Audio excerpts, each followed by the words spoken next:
All right, for our first activity, we're just going to very quickly add something to the notes from yesterday.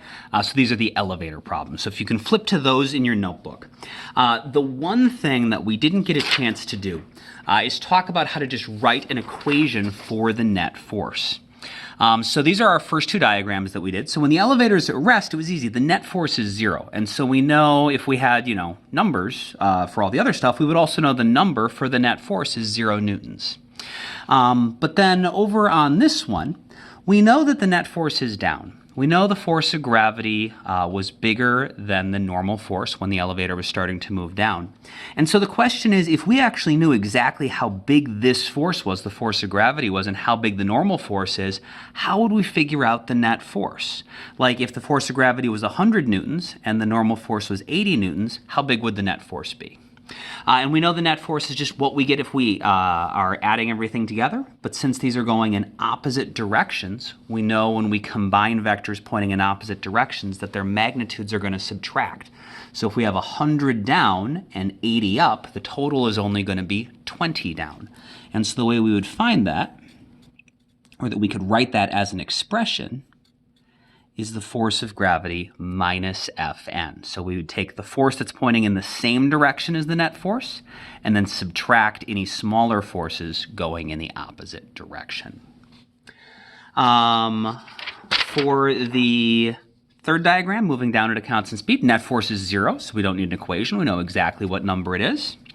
For the next one, stopping at the bottom though. This is another one where we know the net force is going to be going up, so we want to write an expression for exactly how we would find that net force if we had a number for Fg and Fn. So go ahead and just take a second and pause the video and write down the equation you would use. How would you combine Fg and Fn to figure out the net force? Okay, so it should have been, since our normal force is bigger than our force of gravity, the net force, the total force, is going to be whatever our normal force is going up minus whatever our force of gravity is. If the normal force was 150 newtons and the force of gravity was only 100 newtons, we'd have 150 up, 100 down, and so the total would be 50 up. So we would take the normal force minus the force of gravity.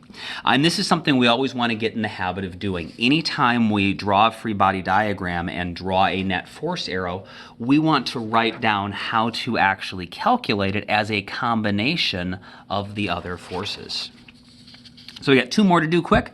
When the elevator was starting to move up, so we've got a diagram like this. Once again, pause the video and write an expression for the net force here. All right, so for this one, our normal force was bigger than our force of gravity, and so we're going to take the normal force, however big our force going up is, and then the force of gravity is going to cancel out some, but not all of it, so that our total force is going up, and so we just subtract the force of gravity off the normal force, and whatever the difference is going to be what that total upwards net force is. The sixth diagram, net force was 0, so we don't need to do anything there.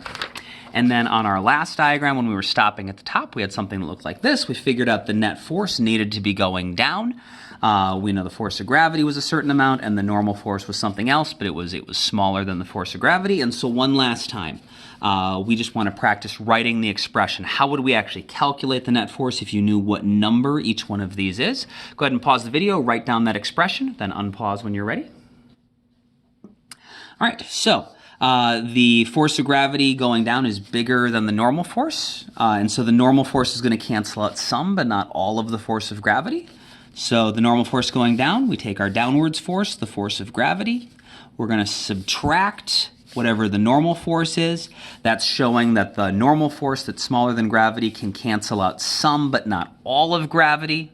And that will leave our net, or our total force when we've combined them, as being whatever the difference is, the force of gravity minus the normal force.